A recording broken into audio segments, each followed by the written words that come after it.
Luluto naman tayo guys. Kung anong meron dito, yun yung lulutuin ko. Pachamba ba? Pachamba. Lagay ko na si baboy. Nag-isa sa kay kamatis tsaka kay sibuyas. Wala akong bawang, kaya sibuyas na lang at saka kung ano nga meron lang dito guys. Si patatas at si carrots.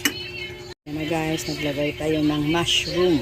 Yan na guys, si repolyo at si pipino. Halo-haloin na lang natin. Okay, ayan, may natira ding itlog ng pugo, kaya nilagay ko na rin guys. Kaya ayan na si pachamba. O diba? Kasi ito lang yung ulam ko dito. Ito yung gulay ko, may baboy. Ayan, kompleto na yan guys. Pwede na yan. Ready to eat na.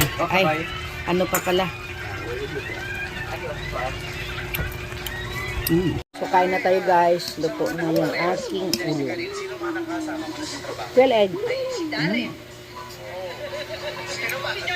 Luto na yung pachamba kong ulam. Luto yun. Dahil kanin. Ano? Na mushroom. At na mushroom.